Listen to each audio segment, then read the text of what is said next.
We got Maker's Mark brand new Cellar Age, their oldest release to date. Our review right after the break.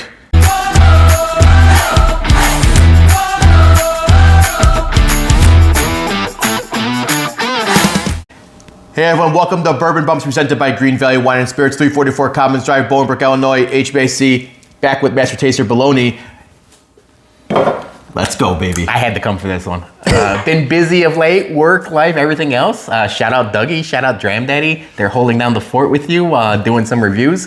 But I can't miss this one. We've been doing this the last 3 years running, and I said, I gotta come over. Yeah. It's, you know, we all get caught up with life and stuff, but sometimes it's the important things in life, right? Yeah, it's the important things that matter. We got the brand new Maker's Mark Cellar Age 2025 release. This is one of our favorite releases of the year because we know we're big Maker's Mark fans, and this is their oldest release to date. It's 11, 13, and 14 year I like bourbon. the sound of that. I like how they're just slowly trickling up as most distilleries, even with their premium offerings, sometimes are coming down in age. These guys keep moving on up. Yeah. I like that. Yeah, and maybe we'll see, you know, like a 15 year next year. Maybe, you know, I would like that a lot. This is not wood, but we're knocking on wood somewhere. Yeah. Yeah, that'd be awesome. All right, so MSRP in this is about 190, 200-ish, coming in at a very nice 112.9 proof. Okay, so yeah, they're not the same proof every year, but yeah, they float right around 112, 114. Yeah, and the mash bill on this is, they got the gold on here, and the gold on gold, come on people. 74% 11 year, 10% 13 year, 16% 14 year. So Okay. still predominantly 11 year, but you know, you got some nice mixture, you know, almost a quarter of, you know, 13 and 14 years. So I like that. But maybe next year you get more of the 13, 14, Yeah, less of the 11. Upping those percentages. Yeah, get them a little more balance Yeah. in there. But we'll be curious to see, like, as they get older, if the oak takes over, if it gets, you know. But the Makers is pretty good because they do that, you know, the unique with the Cellar Age. They don't like the over oaky profile. Yes. That's a reason why they're doing the cellars. They don't want the volatility of the heat and the rick houses and all of the summer stuff.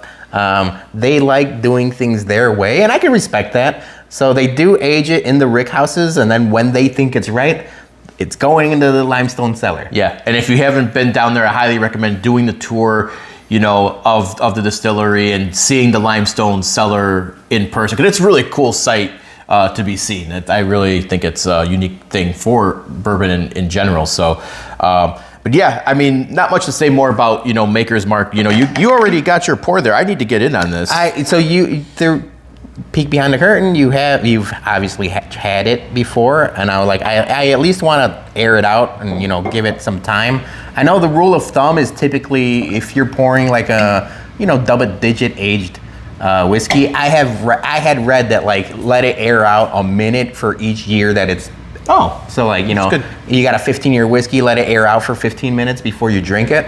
I don't know if that does anything, but I read it once and I live by it. So okay, hey, I'm not gonna. If it's on the internet, it must be true, right? Yeah, exactly. It's on the internet. So all right, let's get some smells here. yeah,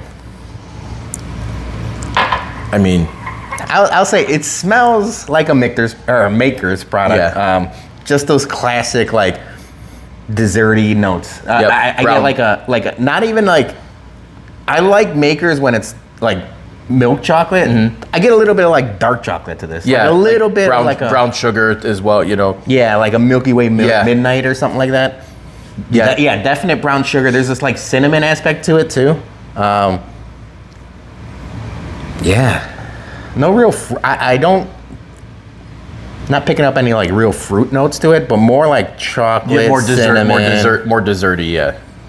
like Definitely. nutmeggy. Yeah, not overly, you know, spicy on the nostrils or anything either. And then, so like we mentioned, and Makers not really liking to over oak their products. I get oak to it, but not it's not even like a overpowered. sweet oak or like a wet wood or anything like that. It's just enough. Yeah. All right. Before we taste, quick ad from Greene Valley. Greene Valley Wine Spirits in Bolingbrook is your one-stop shop for all your liquor needs. Since their remodel, they have increased their bourbon allocation, they have an expanding portfolio of popular additive-free tequilas and mezcals, and for you beer lovers, a great craft beer selection, plus some rare and vintage stouts. And before you leave, stop by their tasting bar and try some of our exclusive Bourbon Bums single-barrel picks before you take one home. That's Greene Valley Wine and Spirits, 344 Commons Drive, conveniently located right off of Route 53 and I-55 in Bolingbrook. Tell them the Bum sent you. Thank you guys, and cheers. Salute.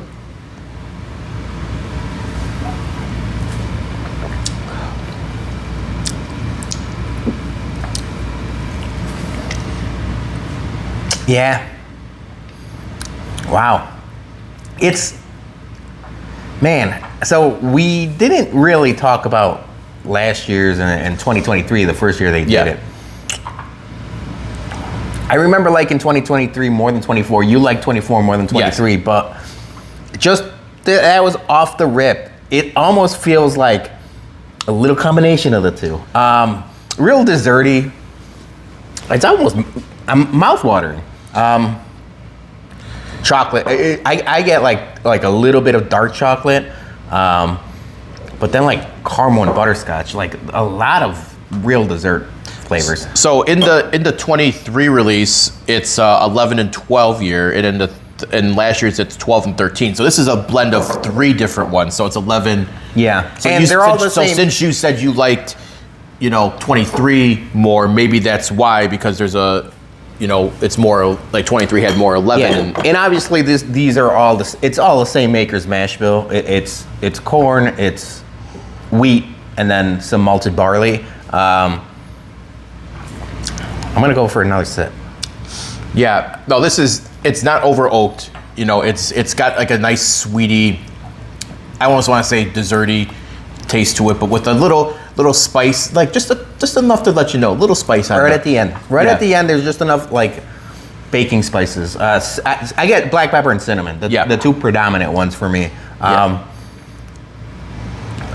it's very sweet. It's nice and sweet on the front. Yeah, and then if you were to ask me off the rip, like I may be not guessing it's like, a blend of 13. 11, 13, 14. Yeah, this is a very crushable. I think it's very dangerous. There's a little heat, but that's more of the pepper at the end. But it's a nice sweet and a little spicy. Yeah, right at the end, sweet and spicy is what I would call it. Man, I don't want to say I'm not getting any like toasted marshmallow or like toasted notes, but there is like those real like desserty. I keep repeating myself, but it's a lot of what Makers does right. Exactly. So the question now is though, is this worth the MSRP for it? Because we've seen other, aged products that have been in the around 200 or 250 range. Is this adequately priced for what it is? So you mentioned in the Chicagoland area, it's right around 190. MSRP world or nationwide is 170. The $20, we're in a bigger market. It fluctuates. Yeah. It's tough to say, man. Honestly, I like it. I think if you're a fan of Makers, you're happy to pay this. Mm-hmm. If you're just a bourbon collector and maybe you have one of these already a previous year, and we've been lucky enough to have the first 2, I don't know if you really need this one compared to saying, now this is not a shameless plug. Yeah. It's not.